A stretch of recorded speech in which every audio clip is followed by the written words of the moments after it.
Olá, acadêmicos! Vamos iniciar mais uma unidade, a unidade 4, e o assunto que estudaremos é razão e proporção, porcentagem, juros simples e compostos. A razão é a relação entre duas grandezas do mesmo tipo e pode ser representada por uma fração, um número na forma decimal ou até mesmo por uma divisão, sendo b diferente de zero. De uma forma generalizada, nós podemos aqui A barra B ou A dois pontos B, aonde se lê A para B ou A está para B. Vamos para um exemplo. Aqui nós temos uma árvore que mede 300 centímetros e as meninas 120. 120 representa a altura das meninas e 300 a altura da árvore. Lembrando que os dois sempre estão na mesma unidade, centímetro e centímetros. Então, já eliminamos o zero. 12 dividido por 6 dá 2, 30 dividido por 6 dá 5, sempre lembrando que a gente sempre tem que simplificar pelo mesmo divisor. Onde nós representamos 2 para 5 ou 2 está para 5. Então, a razão entre a altura da menina e a altura da árvore é de 2 para 5, significando que cada 2 centímetros da menina, a árvore tem 5 centímetros. É a igualdade entre duas razões, aonde A para B e C para D, ou A está para B como C está para D. Aqui, nós podemos achar os extremos. Quem que são os extremos? A e D, os meios B e C. E na forma de fração, A para B é igual a C para D. Aqui nós sempre vamos multiplicar cruzado. A que multiplica D e B que multiplica C. E uma das propriedades da proporção diz que em uma proporção o produto dos extremos é igual ao produto dos meios. Aqui, 9 está para 12, assim como 13 está para 4. Vamos fazer a multiplicação para ver se está correta essa propriedade. 9 vezes 4, 36. 12 vezes 3, 36. O outro exemplo na forma de fração. A é 9, B é 3, C 15 e D 5. Então, multiplicando cruzado, 9 vezes 5, 45. 3 vezes 5, 15. Na página 14, tem a regra de 3 simples. Vamos para o primeiro exemplo. Levo 2 horas e meia para percorrer 15 quilômetros. Se eu tiver que percorrer 72 quilômetros, quanto tempo eu levarei? Vamos jogar essas seguintes grandezas numa tabela. O tempo com a distância. Se eu percorro 2 horas e meia, eu percorro 15 quilômetros. E em 72 quilômetros, quanto tempo eu levarei? Se em 15 quilômetros eu demorei 2 horas e meia. Então, aumentando o percurso, aumenta também o meu tempo, não é isso? Então, elas são o quê? Grandezas diretamente proporcionais. Se elas são diretamente proporcionais, basta nós multiplicarmos os extremos com os meios. 2,5 vezes 72 e x vezes 15. Mudamos o termo, mandamos aonde tem variável para o primeiro termo e aonde não há variável para o segundo termo. 15x é igual a 180. O 15 está multiplicando, passa para o segundo termo, dividindo. 180 dividido por 15, 12. Então, eu vou gastar 12 horas para percorrer 72 quilômetros. Um trem, deslocando-se a uma velocidade média de 440 km por hora, faz determinado percurso em 4 horas. Em quanto tempo faria esse mesmo percurso se a velocidade utilizada fosse de 510 km? Então, vamos pegar os valores dessas seguintes grandezas. Com uma velocidade média de 400 km, ele percorre 4 horas. E se ele percorrer 510 km, uma velocidade média de 510 km por hora, quanto tempo ele gastará? Vamos analisar. Se eu aumento a minha velocidade, o percurso vai o quê? Diminuir, não é isso? Então, nós podemos definir que ela é uma grandeza inversamente proporcionais, pois, aumentando a velocidade média, diminui o meu percurso. Então, extraindo aqui os valores, 440 está para 510, assim 4 está para x. Como elas são inversamente proporcionais, nós vamos inverter um dos termos. Vamos inverter o primeiro termo, que ficará 510 por 450. Multiplicamos os extremos com o meios, 510 por x e 450 por 4. 510x é igual a 1760, logo, x é igual a 1760 dividido por 510, pois o 510 está multiplicando, ele passa dividindo. 1760 dividido por 510 dá 3 horas e 45 minutos. Então, o meu percurso vai diminuir 15 minutos. Regra de 3 composta. Numa fábrica de brinquedos, 8 homens montam 20 carrinhos em 5 dias. Quantos carrinhos serão montados por 4 homens em 16 dias? Vamos extrair as grandezas. Homens 8, carrinhos 20, dias 5. 8 homens montam 20 carrinhos em 5 dias. 4 homens, quantos carrinhos serão montados em 16 dias? Primeiramente, vamos analisar se eu aumento o número de homens, aumenta a produção de carrinhos. Se eu aumento o número de dias, também aumentará a minha produção de carrinhos. Então, agora, o que nós devemos fazer? Igualar a razão que contém o termo x, que é 20x, com o produto das outras razões. Quem são as outras razões? 8 por 4 e 5 por 16. Então, vamos multiplicar 8 vezes 5, 40, 4 vezes 16, 64. Então, 20 por x é igual a 40 por 64. Multiplicando os extremos e os meios, 40x, que é igual a 20 vezes 64, que dá 1280. 40 está multiplicando, passa dividindo. 1280 dividido por 40 é igual a 32 carrinhos serão montados em 16 dias por 4 homens. Exercício 2. 2 pedreiros levam 12 dias para construir um muro, com 2 metros de altura. Trabalhando 5 pedreiros e aumentando a altura para 4 metros, qual será o tempo necessário para completar esse muro?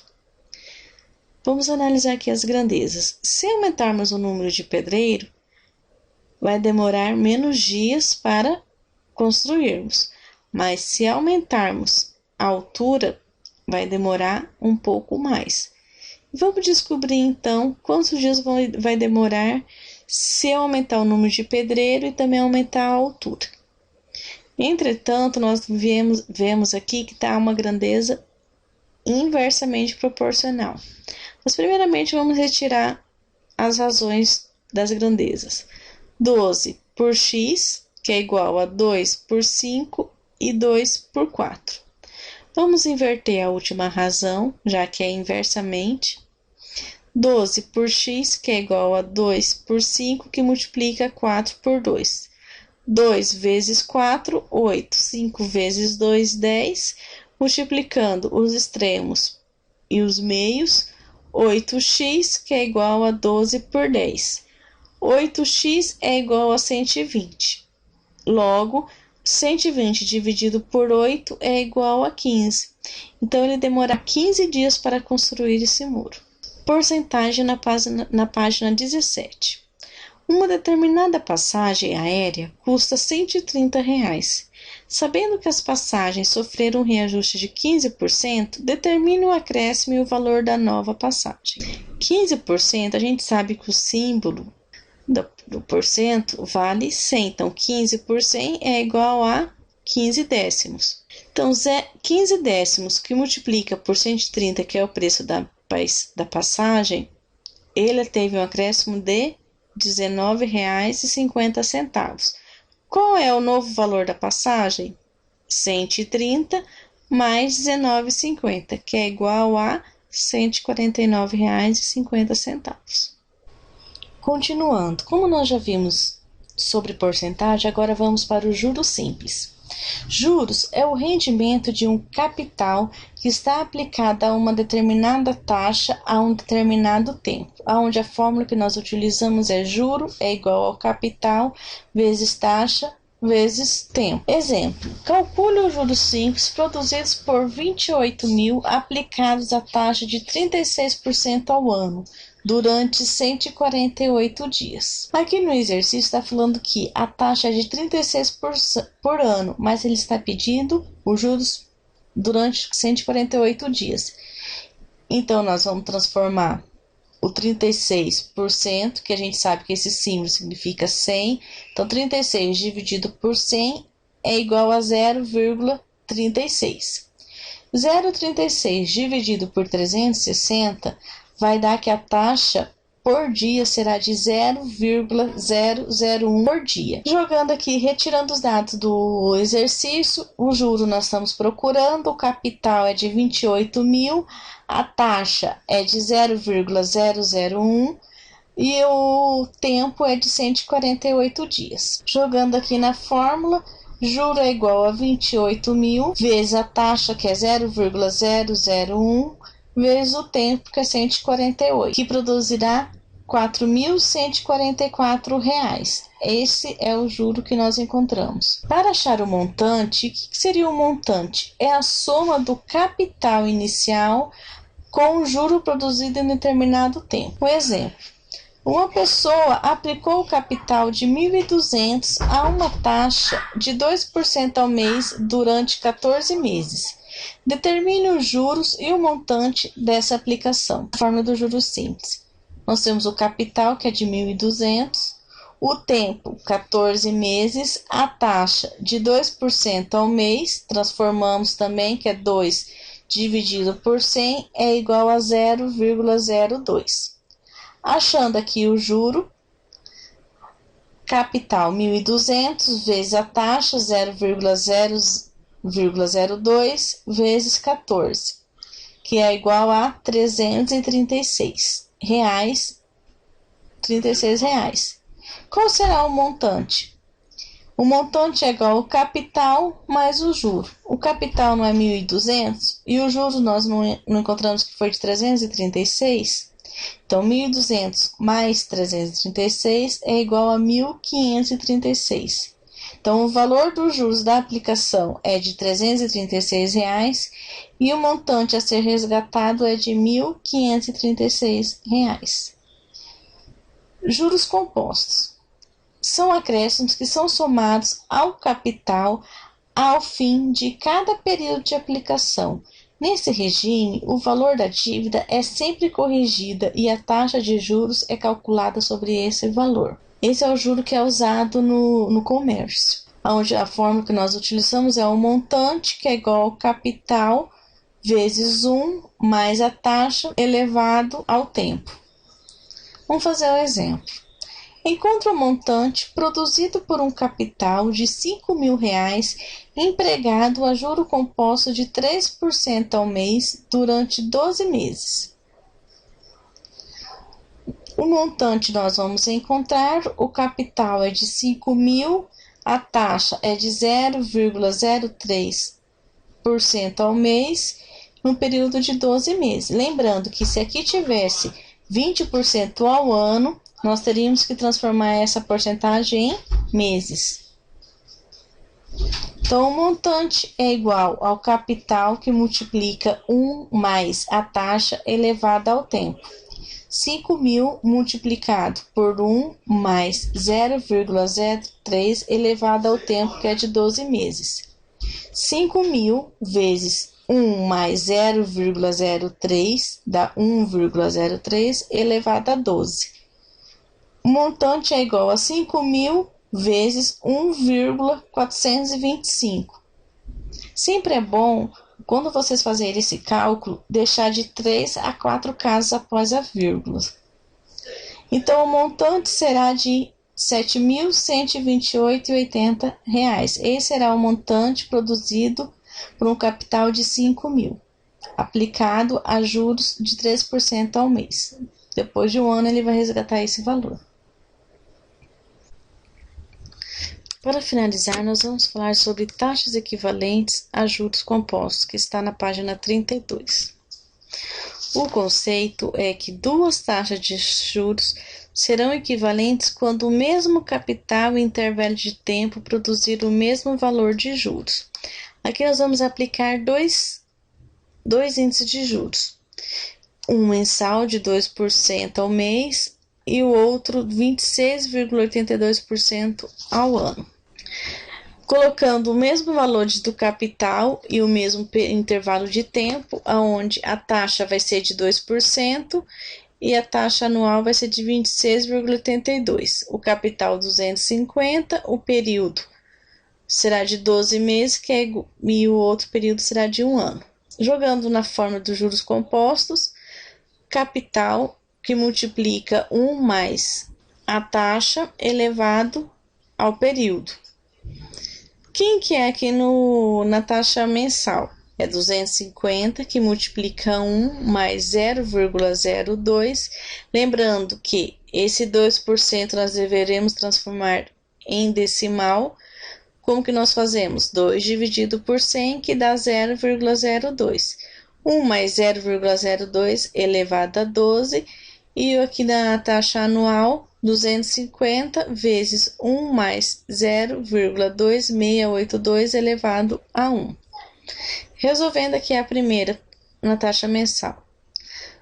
250 vezes 1,02 elevado a 12 é igual a 1,2682, que resulta em 317,05. E no anual, 250 vezes 1,2682, que vai resultar no mesmo valor de 317,05. Então, podemos concluir que as taxas de 2% e 26,82 são taxas equivalentes. Então, como que a gente consegue achar aqui uma taxa equivalente de mês para ano?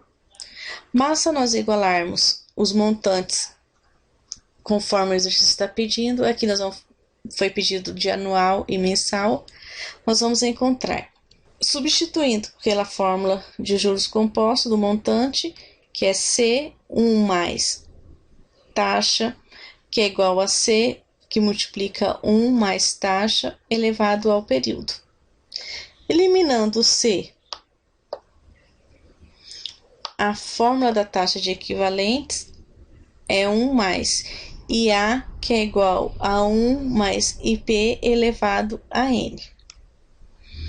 Lembrando que aqui nós podemos fazer várias transformações, de mês para dia, de ano para meses, de anual para semestre e de semestre para meses, aonde IA é a taxa de juro anual, IS é a taxa de juros semestral, IM é a taxa de juros mensal e D é a taxa de juros diária. Por quê? Porque nós vamos ter que prestar atenção no expoente. Quando for dia, o período vai ser o quê? 30 dias. Quando é mensal, é elevado a 12. Quando está falando de anual para semestral, nós estamos o quê? Elevando a 2, porque o semestre é dividido em 2. Um semestre é quantos meses? 6 meses. Logo, a taxa de juro mensal vai ser elevado a 6. Vamos fazer o exemplo. Um exercício aqui. Qual a taxa de juro anual equivalente a 1% ao mês? Primeiramente, como já fizemos no primeiro exemplo, vamos transformar 1% em decimal. 1 dividido por 100 é igual a 0,01. E para encontrarmos a taxa de equivalência, nós vamos utilizar a fórmula já encontrada, que é 1 mais a taxa anual, que é igual a 1 mais a taxa mensal elevado ao período. Como nós queremos encontrar a taxa anual, nós vamos substituir os valores que nós temos. 1 mais IA, que é igual a 1 mais 0,01 elevado a 12. 1 mais IA igual a 1,01 elevado a 12, que é igual a 1,1268. O 1 está positivo passa para o segundo termo negativo. Então, o IA é igual a 1,1268 menos 1, onde o resultado é 0,1268. Como nós queremos saber a taxa, a gente multiplica por 100. 0,1268 multiplicado por 100 é igual a 12,68% ao ano.